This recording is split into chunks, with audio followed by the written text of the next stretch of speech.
All right, we're back. Coop's in. Football talk. First, I think Coop, we wanted to recap a quick Monday night.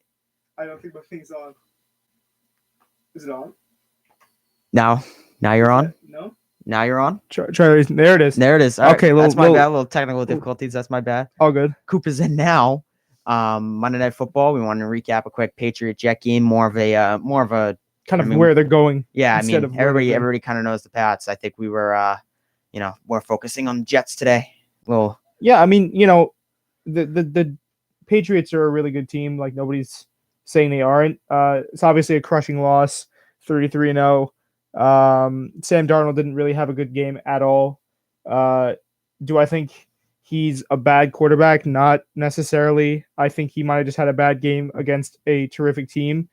I know there's a lot of questions about the Jets going forward. The trade deadline coming up. Excuse me, they're 1-5 on the season.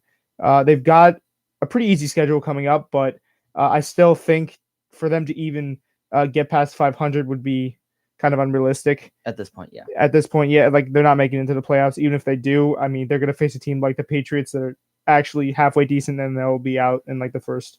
You know what I mean? Mm-hmm. I'll say this. I'm going to touch on the Patriots quickly, and then move back to the Jets. Patriots. If nobody saw, Josh Gordon was put on IR, now actually officially released. Really? They waived him? Yeah, they waived him after the trade for Mohamed Sanu. Wow. So he is eligible to go to another team now. But we'll see how that works. He hasn't really been effective this season when he's played. I don't know. The fit wasn't really there, I guess. They need more of a downfield stretcher at this point, and I don't know if Sanu is that per se, but I mean, Sanu is obviously a solid guy. He's put up solid numbers with Atlanta over the last couple of years, and Josh Gordon just wasn't fitting this year. He and Brady weren't having that chemistry that they had together last year. It just wasn't a fit. I think he had like 200 yards or 280 yards over the course of 5 games. So, he just wasn't. I mean, it wasn't a bad thing. I mean, the guy's obviously a talented guy, and I'm wishing the best wherever he goes. 100%. He's going somewhere. Talking about Darnold, I think this is a blip on our radar. I just would be concerned that the Patriots have faced a group of pretty terrible quarterbacks to begin the year. I mean, Darnold, Ben Roethlisberger, Colt McCoy, Josh Allen, Luke Falk, just to name a few. This was easily Daniel Jones. This was easily the worst performance of any of those guys. The worst, without a doubt. Yeah, some of the reads that he was making, man, it's like, where are you throwing to? I mean, like I saw one read where he literally threw into double coverage and there was not even a receiver making that route. I mean, the group of quarterbacks that they faced have been so bad that I actually forgot to include Ryan Fitzpatrick and Josh Rosen from the Dolphins, which might be the 2 worst of the group. Yeah. They've been so bad that I forgot the 2 worst. He was easily the worst performance of all of them. I mean, he was just uncomfortable the entire night. He literally said on the sidelines, "I'm seeing ghosts out there." Yeah. Like, oof. It's not a good look. It's not all bad for the Jets, though, I don't think. They got both them and the Giants don't have a lot of cap space to work with. Jets have a little bit more. They have about 12 mil. I think they're both done. What's up? They're both done. I don't think the Giants are done. You don't think the Giants are done? I'll get into that. Give me a second. Good point. Give me a second. We're talking about the Jets right now. Jets hour. Jets hour. I think both these teams' futures depend upon the trade deadline. So my plan for the Jets, right? They have about 12 mil to play with. You got to upgrade your offensive line. Sam Darnold's not a terrible quarterback, but the Patriots were sending. Weren't they sending the blitz? I would blame more Darnold than the offensive line, because for a lot of the blitzes they were sending more guys than the Jets had blockers. Like they'd send like 6 guys to blitz. Like they were doing zero safety help. Like it was just the corners were covering the wide receivers, and if you weren't a corner, you were rushing after the quarterback. So there were times there where like the Patriots were quite literally rushing more guys, and the Jets had guys to block because they were that confident in Darnold not responding. So even with that being said, it's no secret that the Jets offensive line could definitely use some help. I'd say you get some fresh guys. Maybe that's what you spend your little trade deadline sum on, your little cap space sum. To me, I mean, they got Le'Veon Bell. He's not been averaging the best numbers, I think, in part due to that offensive line. He's only had about 326 yards in the season. He averages only 3.3 a carry, which is, I mean, for a guy like him, I don't think you can put it on him. I mean, he's a great running back. He's got great patience. He reads the field really well.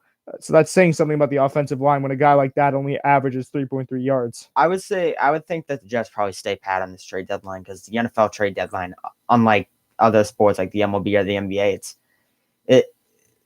I don't really see them doing much. I would see them waiting till the offseason just because, trade deadline, they wouldn't be trading players. They would be spending basically draft picks. I think if I'm the Jets, I would probably rather just spend my own salary cap money and save my draft picks because I'm not winning anything this year. That's what I'm saying. You play for the long run. So I say you get like one key offensive line piece, and then you just sit it there, and that's that, and then you obviously tank for the rest. But you think they're done?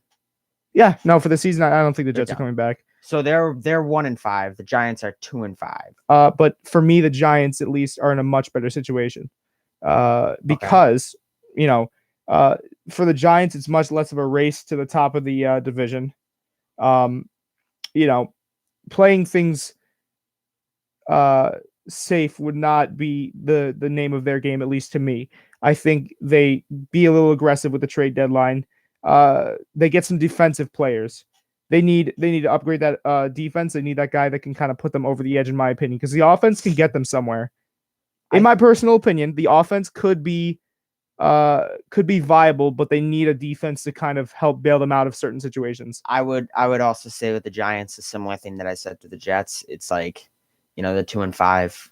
There's not really like many game changers that fly around at the NFL trade. Then sometimes there is, but and this trade deadline might be different with a few quarterbacks popping up on the market for bad teams. I don't think the Giants are one of those teams acquiring a quarterback. I think that would more stand for like teams like, Miami, the Bears, or not really Miami, like playoff teams that need a quarterback, like the Bears actually are pretty much the team. A lot of people are offering up names like Dalton or Matt Ryan. I think Matt Ryan would be ideal, but Andy Dalton. I would see the Giants not doing anything either. I would see, because like my thing with the Giants is that even if you get to the playoffs, are you going to go anywhere? The answer is probably not. It's probably a coin flip. Like, and there's not going to be any defensive game changers on the deadline block. If I'm the Giants, I would probably stay pat and just see what happens. I guess Shermer could be on the way out, so maybe, but he's not. It's not up to him. It's up to Gettleman. So I wouldn't say the Giants do anything. Maybe some minor like things here and there, just to make sure Daniel Jones doesn't get killed. But because the other day he had no time. Yeah, at all. To pass. Terrible. Turnovers for him need to go down. He's regressed every week since that Tampa Bay game. He's played worse each week than he did the last. Barkley got back. I would just make sure that he doesn't have any long-term injuries. Obviously play him, but don't run him straight into the ground.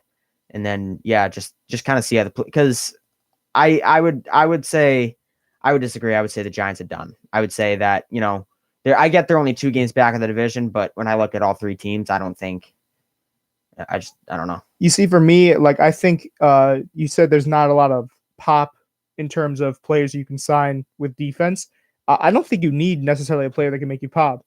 You've got a guy like that on offense in Saquon Barkley. Your receivers are pretty decent. You've got a guy like Daniel Jones that, while he's an average quarterback, I've seen some athleticism. He's got great field vision. He knows when to run, knows when to throw on the run. And, I think as long as you get it, maybe I was looking it up earlier, maybe a guy like Brian Poole, or Byron Jones, like a solid cornerback for not a lot of money, do some bargain bin shopping. I don't know. I think they could shock someone. But for example, right, like Emmanuel Sanders, like that was kind of a rental, like a short-term solution for the 49ers to a problem that they're having in a season where they could contend for a Super Bowl, right? Mm-hmm. They had to spend a 3rd-round pick and a 4th-round pick on that. Right. But for them, it's worth it because you don't know if next year or the year after that you're going to be 7-0 and contending for a Super Bowl. If I'm the Giants, I'm looking at it and I'm like, right now, I'm not contending for a Super Bowl. I'm not spending a 3rd and 4th-round pick from the same draft on a player that will help me for a playoff push that I won't get. Because like Sanders isn't for a playoff push because the Niners are already in that. Right. They're trying to shore up extra bad offense. But the Giants aren't contending for a Super Bowl. Best case scenario, they maybe go on a run and contend for a division title, and you don't know if they're going to get that. I don't know. If I'm the Giants, I'm saying I got a young team, I got a terrible defense. I might just save my draft picks for the offseason where either A, I draft guys with potential, or B, a bigger name pops up and I can spend there. That's true. And the Giants also don't have the best schedule coming up They definitely have a rough schedule. I know Right, they play and Philly twice. They they got another one against Dallas. I mean, and Chicago. Buffalo, or they already played Buffalo, but still, I mean, I don't know. I mean, you're 2-5. You look really bad lately. Your defense and your offense both look awful against a team that is in a similar situation to you. I'm not saying. I guess that is. Well, I mean, also saying. all of our options aren't back yet. Right. You know what I mean? I guess that kind of. I don't want to say it, but it is what I'm saying. Is just punt the year, build for down the line, because I'm not. If because the NFL trade deadline is, I mean, it's the worst trade deadline of all sports. Nothing goes on.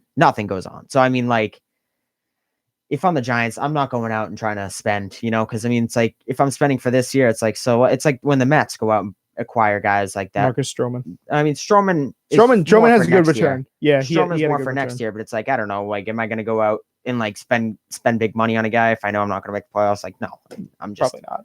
No, all right, you've swayed me. By the way, I'm not by any means saying that the Giants have some all-star team, but right. I know Philly's pretty injury-ridden. I know they're going to have guys coming back probably around playoff time. Cowboys have just kind of been underachieving, but who knows, they might snap back into their night. Dak looked all right. Yeah, I mean, maybe they're starting to come back to their, their form that everyone thought they would be at the beginning of the season. So, I think that's just the Giant fan in me. The Cowboys. I just have trouble. I mean, I know I said last week that the Eagles, I would bet them on winning the division. Last week kind of changes my mind a little bit because I mean they just looked awful. But I mean, like right now, maybe the Cowboys. Maybe I'm wrong in that. Maybe the Cowboys do win. The Cowboys probably do win the division. Let's see their schedule. The way both teams look right now, though, I mean, in general, Philly looks like they can't beat the worst teams in the league. So I mean, it's like the Cowboys, in general, look better. So they probably will win the division. I guess I would redact my statement and say last week I was wrong. The Eagles won't win the division. I still think come playoff time, if they make the playoffs, they're the best team in the NFC East. But that's Cowboys? If they make the playoffs. No, the Eagles. Oh, the Eagles. I still like the Eagles better than I do the Cowboys. Well, it should be said that Cowboys have relatively, at least to their standards, an easy. They go to Foxborough, so that's. I'm saying like a relatively easy. They got the Patriots in there. They got the Bears. They got the Eagles, which I also agree with you. I think they're the better team. They do have the Rams. But besides that, I mean, they got the Vikings, they got the Lions, they got the Giants, they got, the Redskins. So, I mean, by no stretch do they have a crazy easy schedule, but I think I agree with you. I think they'll come out on top. Switching gears real quick because we have about like 5 to 8 minutes left on this. I mean, I actually almost forgot to talk about it because it seems like so long ago, but we haven't done a show since then. Last Thursday night, Pat Mahomes goes down with a knee injury. Matt Moore in kind of, this weekend was Packers and Chiefs. That kind of robs us of a Mahomes-Rodgers Bowl, but I guess, I don't know. I just wanted to see your thoughts on the AFC playoff picture. Well, I'd have to check it here, but I mean, either way you spin it, it's definitely not, from a fan perspective too. I mean, you'll have to watch that guy play. It's terrible. I think they said he's out for like 6 to 8 weeks. Back for playoff time, though. Probably. Back for playoff time. If you look at their, the AFC West, though not the biggest of standout teams, I think they have enough around besides Pat Mahomes to where it shouldn't be that much of a problem. They could kind of just coast till he gets back, in my opinion. They got the Raiders 3-3, Broncos 2-5, 5-2. They are 5-2, and the Raiders are 3-3. Yeah, Broncos 2-5, same with Chargers. So I mean, like, I don't think the other two are catching them. I mean, I kind of worry about the Raiders, but I mean, I don't know. I mean, I think the Chiefs. I think Matt Moore isn't good, but I think the Chiefs have an offense around him. That's what I'm saying. So beyond good. They could hold off for a little bit. Yeah, definitely. Yeah, I don't think they're winning Green Bay this week. That would that hurts to have especially not with the Packers D. To have 3 straight losses, you move to 4. You move to 5-3. I mean, and then if the Raiders win, they move to 4-3. So I mean, it gets dangerous, but I think they'll be all right. I mean, do they lose the first round bye over it? That remains to be seen. I mean, the Patriots at this point, if the Packers lose, if the Chiefs lose this weekend and the Patriots win 8-0, Chiefs are 5-3. I mean, at that point, the Patriots can kind of put it in cruise control for the 1 seed. Yeah, but they're not exactly a definite. I'm going to lose that first round bye because I mean, the Texans are 4-3 and the Colts are 4-2. So I mean, it's not like anyone is right there ready to like jump them. It's not really a dogfight. Well, I mean, we could look at their schedule. I have it up here. They play the Packers, obviously. They got the Vikings at home, Titans away, Chargers away as well. They have the Raiders at home, then the Pats in Foxborough. They go against the Broncos at home. So I think they Bears and the Chargers. Yeah, so I think they could reasonably. Yeah, it's not him play 500 to that. That's a pretty reasonable schedule. Like I'm not, but if I'm the Chiefs, I'm not sweating at that schedule. But I mean, it just stinks that when your game plan is, well, Pat Mahomes is going to outscore and save our defense, and Pat Mahomes is just going to run and do some Madden type stuff. You gotta rely on your defense a little bit. So I mean, they're in a little bit of trouble, but they're still obviously going to make the playoffs. We saw the Honey Badger. They might lose that first round bye, but I'm not. It's just for me, it's more of a that. I mean, it stinks because you're 5-2 right now. You just won last week against a bad Denver team. You're going to Green Bay, so you could potentially lose 3 of your last 4, not 3 in a row, 3 of your last 4. And now Baltimore's coming up on you. Baltimore had a big win last week. They did. Houston is there. Indy is coming up on you, and then the Patriots are obviously. And by the way, I know they won't win the division, but don't sleep on the fact too that when it comes to a playoff race, the Bills have only lost 1 game too. They're That's ridiculous, huh? So who would have thought? Yeah, and they don't play a team with a winning record until like the beginning of December. So if they win all the games, like I saw that on Red Zone last week, like they don't play a team with a winning record as of this moment. They don't until December. The Redskins have a terrible schedule. They could potentially win 11 or 12 games this year. Redskins, Browns, Dolphins, Broncos, the Cowboys obviously are a tough one. Ravens, Steelers, Pats, and then Jets. So I mean, it's pretty ridiculous. That's a pretty good schedule. That defense is ridiculously good. Yeah, it's good enough to bail out a mediocre offense. It's like a dark horse defense. Yeah, it's really not a lot of guys that I've even heard of. But I mean, I'm excited to see the Bills, but especially because they came pretty close. To the Pats that one game. They were making the Pats sweat. So yeah. Who knows what they can do? That defense is legit, but that offense is pretty trash. But and then I guess last storyline is Niners stay undefeated. They win a barn burner, high scoring affair, 9-0 over Washington the other day in the rain. I mean, the offense looked terrible, but the defense wins it out again. That defense, if the Patriots defense wasn't like historically good, like one of the best defenses ever, that defense would be getting a lot more attention. Definitely. I think when you talk about the addition of Emmanuel Sanders, I think this is my personal opinion. I think a receiver can make a quarterback better and vice versa. So you saw that with like Big Ben and like Antonio Brown when Antonio Brown just started out. I think with Emmanuel Sanders there, and they have a relatively easy, they have a tough schedule. They go up against the Saints twice. But with Emmanuel Sanders there, even if they drop a few, I mean, it's playoffs guaranteed. And then who knows what they can do in the playoffs with that defense. Right. And then I guess last point here, a couple minutes left. Today, Jarvis Landry in a press conference. Cleveland going to Foxborough this Sunday, play the Patriots, 4:30 game. NFL game of the week or whatever. Jarvis Landry says in a press conference, "We're gonna win." No. He then later clarified. He was like, "I meant we're going there to win. Like we go there with the intention of winning." That could be, but no, you didn't. You said we're gonna win, and then backtracked it. Like, hey, look, I always give people a second shot, but I'm sure he just got a little fired up. He honestly, I mean, first for whatever reason, I got to give it to the Cleveland Browns. The morality in that locker room, the morale in that locker room kind of remains high. With guys like Baker still chirping, and I don't know if that whole thing with Richard Sherman was fake, right? He didn't actually not. I mean, they're always chirping, so I mean, I got to give it to him there. But to say that you're going to beat a team like New England is just not. Yeah, I mean, not. Well, factual. I mean, I guess I don't. If he said originally we're going there to win, like obviously every game you should go in there with the intention of winning the game. Otherwise, why are you not playing? But that's not what he said. He said we're gonna win. We're gonna win. Like he said it twice, which is not true. He confirmed it after, and then like a couple minutes later backtracked it. But like he didn't originally mean we're going there with the intention of winning. He did the guarantee we're gonna win this game. And if you think about it in a coaching standpoint, I mean the defense is talented, but the whole scheming, they look terrible. Yeah, the scheming is just horrific. And then what is the Patriots known for? They're scheming. You're right. I mean, it's just a game you can't win. They have taken a step back from where they were last year, and if you don't think that, you're wrong. Which is crazy because, I mean, obviously all the hype coming in preseason. Yeah, but I mean, like, you see it a lot with these. You require so many players, and well, that's what I said before the season. I did have that. I will say that now. I said, hold on, guys, let's pump the brakes. I thought they were going to be a 9-7, 10-16. I didn't think that they were going to be like the amazing team that a lot of people thought they would be. I thought they'd be 9-7, 10-6. They'd be like a wild card weekend team. It's weird. Yeah, I didn't see this coming. I didn't see Baker playing this badly. I didn't see Odell Beckham basically being absent. But you never know. You win.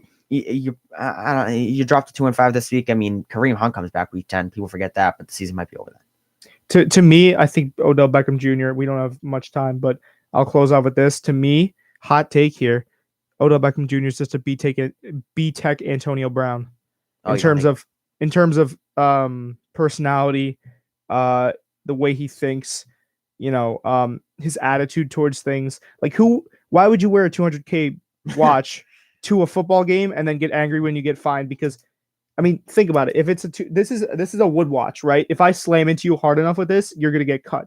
Think about a 14 karat diamond watch. You know what I mean? It's ridiculous. Right. And then he says, he makes it about him. So I don't know. Well, it's always about these guys. Wide receivers are historical divas. All right. So when we come back, NBA talk. Let's do it. It gets better and better.